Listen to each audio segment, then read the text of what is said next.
He called 911 himself. Let me tell you something. The man who just stabbed someone 9 times picked up the phone and dialed for help. But when police rolled up to that East Haven apartment, he locked the door, and he wasn't alone in there. A 3-year-old child was trapped inside with him, while their mother lay on that floor, not moving. Make it make sense. Destiny. Rumley was 21 years old, a young mother trying to navigate life with a 3-year-old child who depended on her for everything. She lived in East Haven, Connecticut, in an apartment that should have been a safe space for her and her baby. But like so many stories we cover here on Darkened Files, home became the most dangerous place she could be. Her family, people like Angela Hubbard and others who loved her deeply, they knew Destiny as more than just a statistic. She was a daughter, a sister, a mother, the kind of person whose absence leaves a hole that nothing can fill. And as 2024 was winding down, as most people were getting ready to celebrate the holidays and ring in 2025, Destiny's family had no idea they were about to enter a new year in mourning instead of celebration. Tyree Black was in Destiny's life. The exact nature of their relationship, whether they were together, separated, co-parenting, that's not entirely clear from the records. What we do know is that he was connected to her world, connected to that child. And on one Tuesday morning in late December, that connection turned deadly. Now, Black wasn't a complete stranger to struggle. According to his own defense attorney, he dealt with mental illness, specifically PTSD. He had a history of substance abuse. One person who went to middle school with him, someone who showed up at the courthouse but wanted to stay anonymous, he remembered Black differently. He said, "I knew Tyreek, man. I went to middle school with him when he was younger. He was never no violent kid." This friend talked about Black's rough upbringing, how he could understand where the substance abuse came from. But then he added something important. At the end of the day, substance abuse should never make up for a life being taken. And that's the thing, right? People can have trauma. They can have demons. They can be fighting battles nobody sees. But when those battles spill over into violence, when someone else pays the price with their life, all the explanations in the world don't bring that person back. We don't have a detailed timeline of what led up to that Tuesday morning. We don't know if there were previous incidents, previous calls to police, previous warnings. What we do know is that whatever was happening between Destiny and Tyree Black, it reached a breaking point that morning in that East Haven apartment. Picture this. It's a regular Tuesday. Most people are going about their day, maybe still recovering from holiday plans, maybe preparing for New Year's. But inside that apartment, something was unfolding that nobody on the outside could see. A 3-year-old child was there, present, aware, old enough to understand fear, even if they couldn't understand what was really happening. And then the screaming started. According to Destiny's family, she screamed for help. Her child was right there, witnessing their mother in distress, hearing her cries, unable to do anything to stop what was coming. This wasn't a quiet, hidden moment. This was loud. This was desperate. This was a woman fighting for her life while her baby watched. Multiple 911 calls came in that Tuesday morning. reports of a stabbing at the East Haven apartment.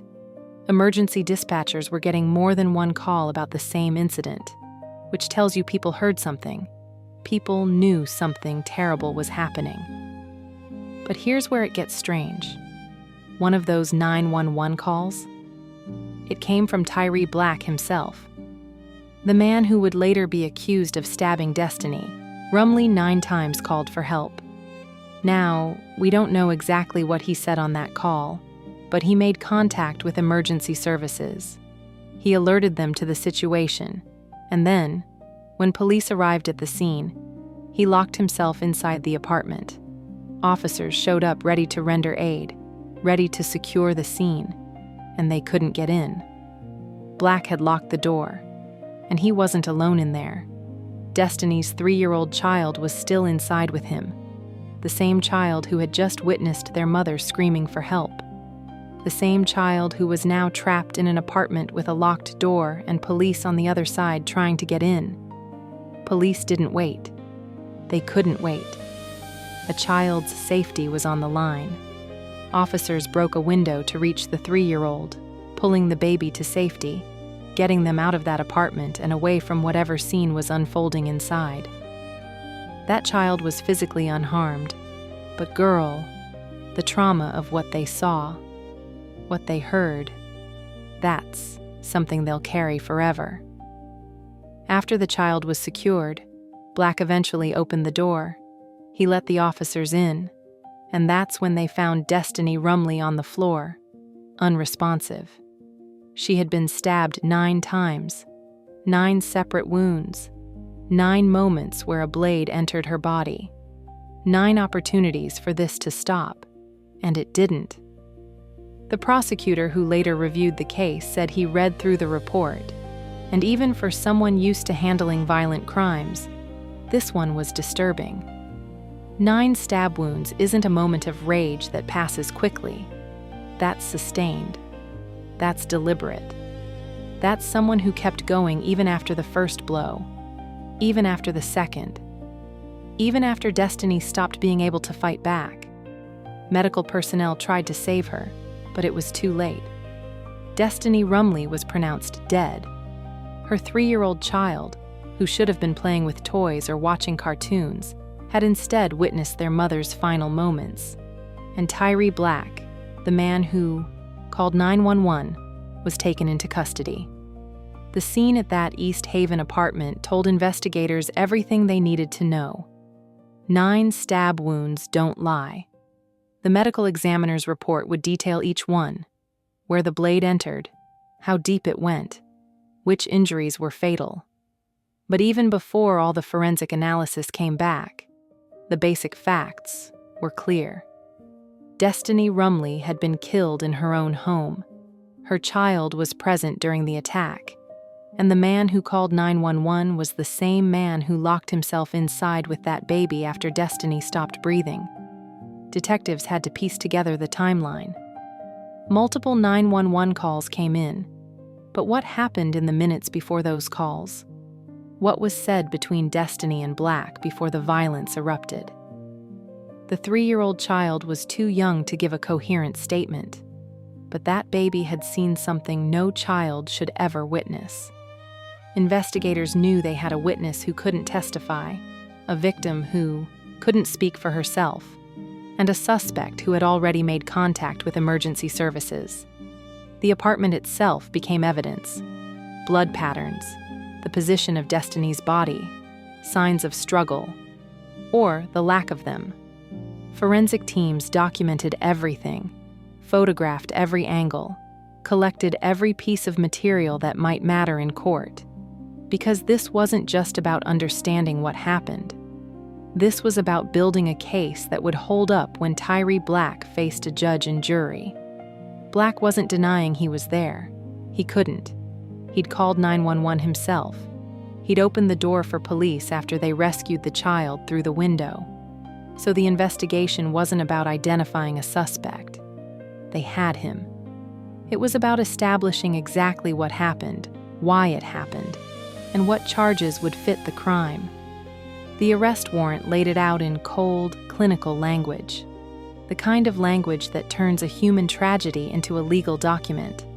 But for Destiny's family, reading through that warrant wasn't just about facts and evidence. It was about reliving the worst day of their lives in excruciating detail. Angela Hubbard and others who loved Destiny had to confront the reality that someone had stabbed her 9 times while her baby was right there. 9 times. Let that sink in. Prosecutors reviewed the evidence and moved forward with charges. This wasn't a case where they had to build a circumstantial argument or rely on shaky witness testimony. They had the 911 calls. They had the crime scene. They had Black at the scene, unable to explain away his presence. The question wasn't whether he did it. The question was what his defense would argue and whether any of it would matter. Now, Fox 61's Jamel Johnson saw that melee in court as the victim's family saw the suspect in person. A brawl broke out here at New Haven Superior Court between the family, court marshals, and the victim's suspected killer. And even though blows were exchanged on both sides, the family says the deepest pain remains the loss of their loved one. There was no order in Courtroom B after the first hearing for Tyreek Black.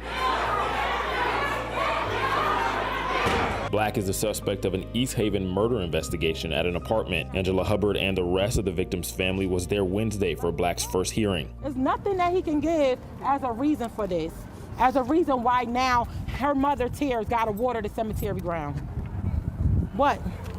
There's no justice. Justice for 21-year-old Destiny Rumley. The family gave us permission to use her name and share this picture of her. Our loved one not to be taken away in such a demeanor through domestic violence. She screamed for help. Her child was there. Now we have to end 2025 and mourning and grieving instead of celebrating 2026. According to the arrest warrant, multiple 911 calls were made Tuesday morning about a stabbing. One was from Black. When police got to the apartment, officers say Black locked himself inside with the victim's 3-year-old child. Police broke a window to get the child to safety, and later Black opened the door for them to come in. That's when they found the victim unresponsive on the floor. I read through the report. It is, I know he's emotional right now, but it's a very disturbing report to read. Prosecutors say Black stabbed the victim 9 times, a detail that provoked tears from family members. Why we gotta suffer? What did we do as a family to you that we now have to take this every day? Black's defense attorney says he suffered from mental illness, particularly PTSD, and has had issues with substance abuse. A man who says he went to middle school with Black was also there in court. He wanted to remain anonymous. Yeah, I knew Tyreek, man. I went to middle school with him when he was younger. He was never no violent kid for real. He had a up, little upbringing, so I could understand where the substance abuse came in at, but at the end of the day, substance abuse should never make up for a life being taken, We asked the family, what does justice look like in this situation? Brutally attacked. For you to stab her 9 times. Stabbed her. 9 times. What justice can we get? Even if he got life, no, seriously, what justice can we really get? We can't get our loved one back. Black's bond has been raised to $2.5 million, and his next court date is set for January 14th. In New Haven, Jamel Johnson, Fox 61. Destiny. Rumley's name joins a list that keeps growing. Young mothers killed by domestic violence. Women who screamed for help and didn't get it in time. Children who witnessed horrors they'll spend their whole lives trying to process. And families left asking questions that have no good answers. Angela Hubbard and the rest of Destiny's family have to live with this every single day. They wake up knowing she's not coming back. They see that 3-year-old child growing up without a mother. They watch the calendar move forward. Birthdays that Destiny won't celebrate. Holidays where her chair stays empty. Milestones she'll never witness. The family said it themselves. Why we got to suffer? What did we do as a family to you that we now have to take this every day? That question hits different because it acknowledges something a lot of people don't want to face. Domestic violence doesn't just destroy the person who dies. It destroys everyone connected to that person. It takes a mother from her child, a daughter from her parents, a sister from her siblings, a friend from her community. The ripples spread out wider than most people realize, touching lives in ways that don't show. up in police reports or court documents. The 3-year-old child at the center of this tragedy is going to grow up with pieces of that Tuesday morning lodged somewhere in their memory. Child psychologists will tell you that even if kids don't remember specific details, trauma from that age shapes how they see the world, how they form relationships, how they handle conflict. This baby didn't just lose a mother. They lost their sense of safety, their understanding that home is supposed to be a protected space. And then there's the broader community. East Haven isn't immune to violence, but every case like this forces people to reckon with uncomfortable realities. How many other relationships in that neighborhood are teetering on the edge? How many other women are dealing with partners whose mental health issues or substance abuse problems are putting them in danger? How many other children are watching dynamics at home that could explode into violence at any moment? The justice system will do what it does. Tyree Black will have his day in court. Multiple days, actually, as the case winds through hearings and motions and eventually a trial. His defense will argue mental illness and PTSD and substance abuse, trying to create some context for why a man would stab a woman 9 times while her child watched. The prosecution will focus on those 9 wounds, on the screams for help, on the child who had to be rescued through a broken window. A jury will hear all of it and make a decision.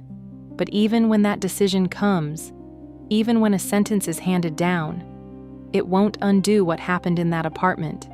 It won't give Destiny back her life. It won't give that 3-year-old their mother back. It won't erase the trauma or heal the family's grief. The person who went to middle school with Black, the one who remembered him as a non-violent kid with a rough upbringing, he had it right when he said substance abuse should never make up for a life being taken. Because yeah, people have struggles. People deal with demons. People fight battles that nobody else can see. But when those battles turn outward, when someone else becomes the target, when a knife gets picked up and used 9 times, that's a choice. That's an action with consequences that can't be undone. Destiny's family will keep going to court dates. They'll keep advocating for her memory. They'll keep raising that 3-year-old child and trying to provide stability in the aftermath of chaos. And they'll keep asking that question: what justice can we really get? Maybe the answer is that justice in cases like this isn't about making things right, because things can never be right again. Maybe justice is about accountability, about saying that a life mattered, about ensuring that the person who took that life faces consequences. Maybe it's about making sure Destiny's story gets told, so other women in dangerous relationships know they're not alone, so other families know the warning signs, so other communities take domestic violence seriously before it's too late. Destiny Rumley was 21 years old.